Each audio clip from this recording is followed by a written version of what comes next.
Welcome to the Crafty Mini, and this is the third episode of the October Nightmare, and in this one we're going to make something. I've not done any sculpting or physical making for a while now, and some inspiration hit me.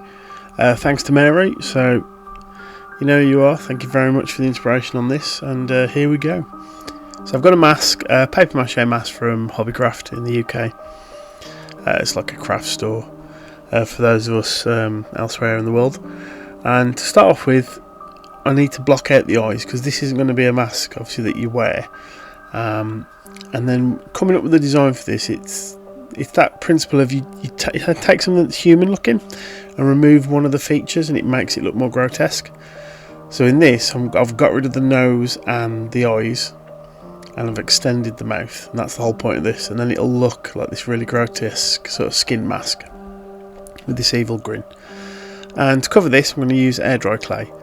Now this is quite deliberate. It's cheap and plentiful. You know, it's not expensive at all. It's £4 for a block, and I think I used a third of a block on this project.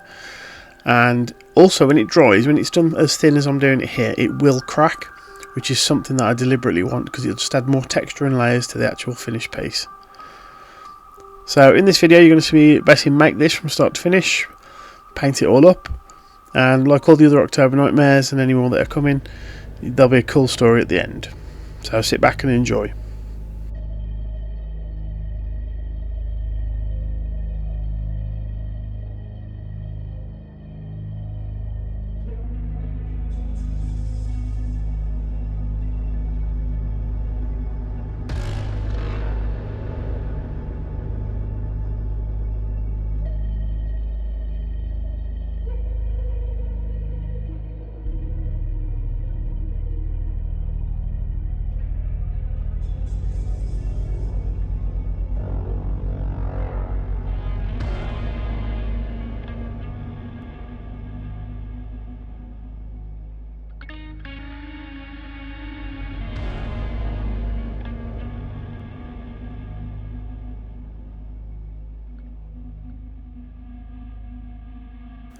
Right, so at this point I've actually cut the nose completely off and covered it with clay, the hole that was in there, and I've shaped out the area where I want this big horrible grin to be, and then we're just now bulking up areas to make it as smooth as possible. I don't mind if there's some little bumps and creases everywhere, and we're going to be adding texture ourselves later on anyway, but this will just give a bit more to it and just, you know, make it a bit more realistic.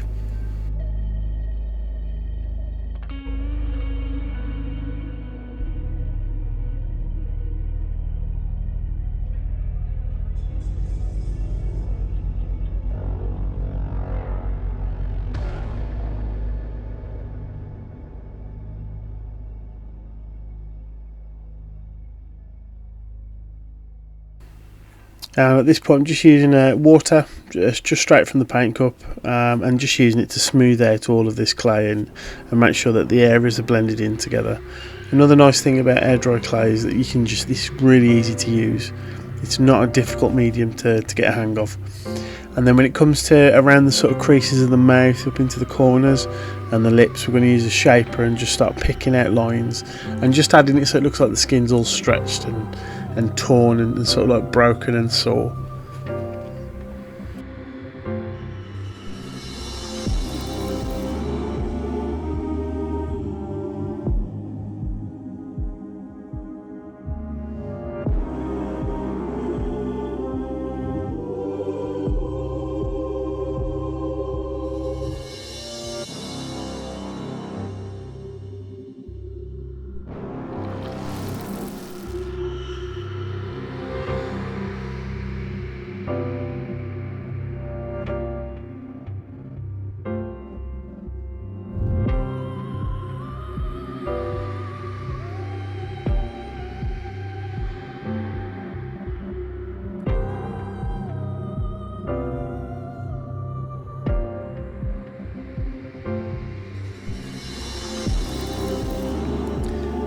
And you can see around the lips there, the lines, they're more pronounced now. It looks like wrinkles and sort of breaks in the actual skin of the lips. And now it's just a case of blocking out the area where the teeth will be and shaping those through. Pretty simple to do, and when we colour this up and paint it, you're going to see that it starts to pop and it has a life of its own. Looking at it now as I'm editing this video, it's absolutely disgusting, but a brilliant piece, and I'm really happy with it. And I might do more of these in the future where I take away other parts of the face, so keep the eyes but no mouth, for example, or just a complete flat face and so on. But yeah, I'm going to look out for smaller versions of these masks and do some more for the future.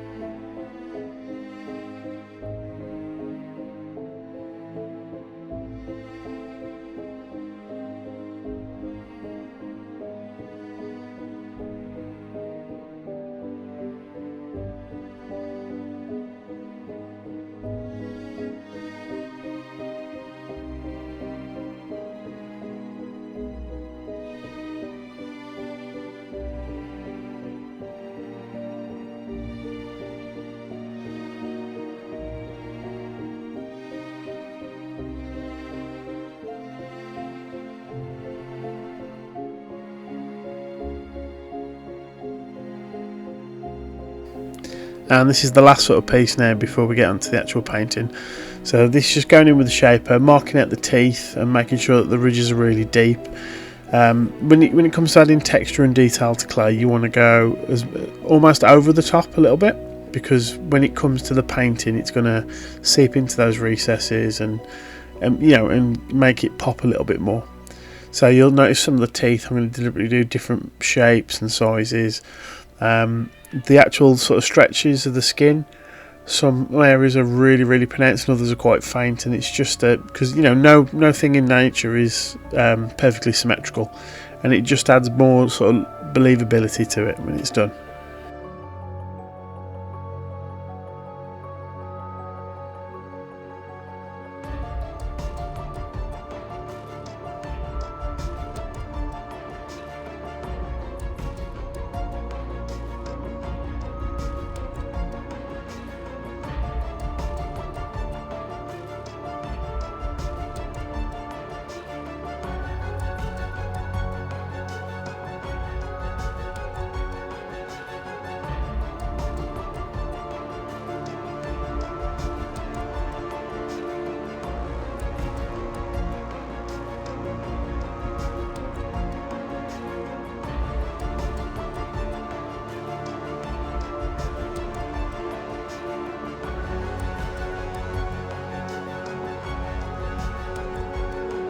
Right, so once the clay was dry, which took just over a day, it was then given a really heavy coat of Modge Podge just to help seal it in, especially where the cracks have formed where it's dried.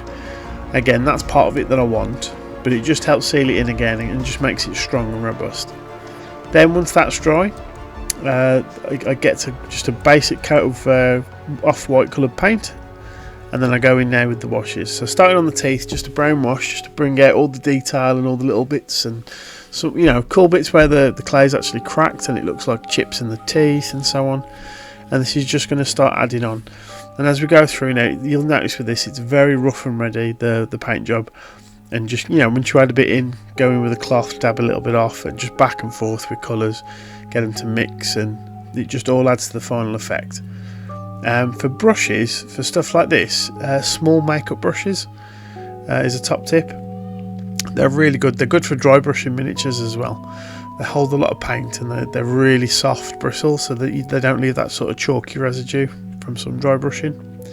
But yeah, just going in and out now with different washes and colours, and as you'll see as the videos progress, and then sometimes I'll go in with a cloth and just dab them off.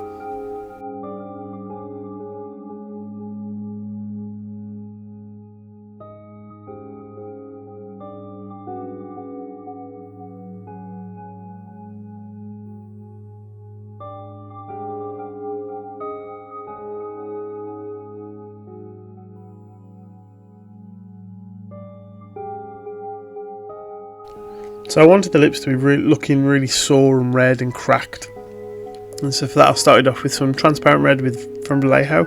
This is really good just for staining and give me a rough idea of the outline. And again, we'll build up the layers, and we'll have, because this goes on really thin, and just, you know, smudging it into the skin, because I want it so it looks like the skin's actually really torn and sore around the actual gape of the mouth. And it's just a case of going back and forth now with layers, and then you'll see that I'll put a bit on, rub it off exactly as I did with the teeth, and just building up those layers and smudging it into the areas of the skin, because the skin in a moment will get another couple of layers of pink on top, and then a wash just to bring it all back.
Right, so at this point, a nice pinky flesh tone. It's called Basic Skin Tone by Vallejo. This is going all over, dry brushing on. And then what I'll do is go back, add a bit more red, and then add a bit more of the flesh. And it's just picking out all those little details now. As we go up to the higher ends of the dry brush, I'll be adding a bit more white, just to make it pop a little bit more. And this will all just add layers to the finished piece.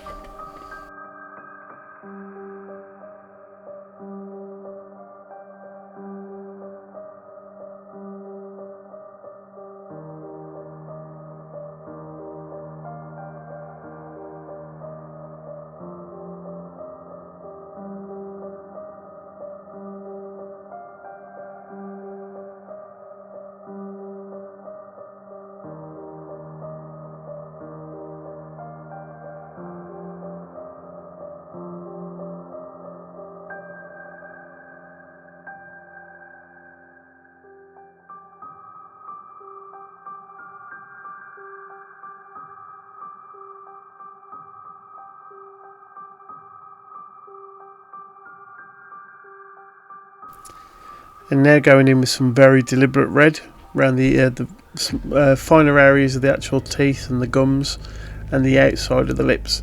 And this is just to darken it and make a bit more of a contrast between the teeth and the skin. And then at the very end of this, you'll see I'll go in a couple more times with this, just building up those layers and taking my time with it, and it really does make the lips pop.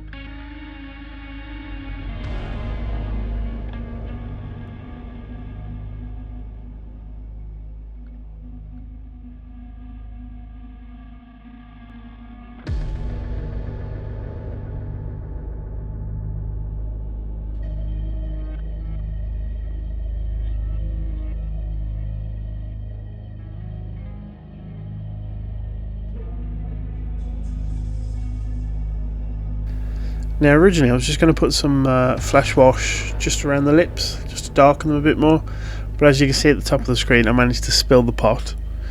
I cleaned up most of it, and then what was left I thought, right, well I'm just going to use all of that now rather than waste it. And this was basically put on across the entirety of the skin tone to darken down. And although I did waste a little bit of the actual wash itself, it's come out really, really well. It actually adds a lot to the finished piece, especially when we dry brush it up. So just in case, going around now with flesh wash everything where there's skin, getting into all the cracks, of the actual clay where it's dried funny, all the little marks and things, all those little deliberate striations I've put across the lips to make them look cracked and chapped. All of that now is getting washed.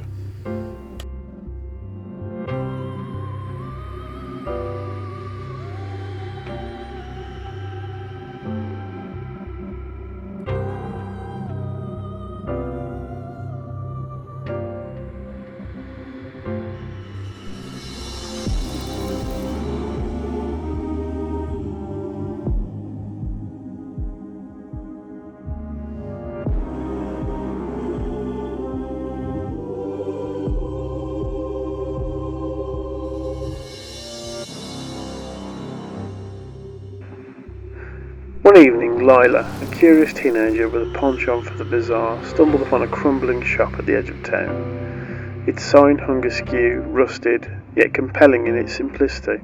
Curiosities. This part of Manhattan wasn't the safest, and the cold, wet night air was chilling. Looking into the window of the store, she was drawn to the enchanting yet grotesque items within. Her fingers brushed against the wet glass of the display case. Behind it lay a mask. Its hollowed eyes appeared to gaze back at her with an unsettling, knowing expression. Entering the store, she walked straight to the mask itself, and the man behind the counter immediately said, "Ah, the mask of the smiling ones." His voice graveled. "A beautiful artifact, isn't it? This is the last one left. 4 there were, but the others have found buyers. Would you like it? It would like you." Intrigued and dismissing of the strange old man, Lila brought the mask. She could feel its chill seep into her skin as she clasped it in her hands. That night in her room, the mask whispered to her. Its gentle voice slithered through her thoughts like smoke. "Wear me and be free from the mundane." The promise was intoxicating. Her heart pounded as she fastened it around her face, and the cool touch of its surface moulded perfectly to her skin. As she gazed into the mirror, she saw the laughing face of a grotesque horror staring back. No eyes and an unnatural grin that stretched from ear to ear, tightening around her features. At first all felt serene, but in the mirror's reflection Lila noticed an unsettling change.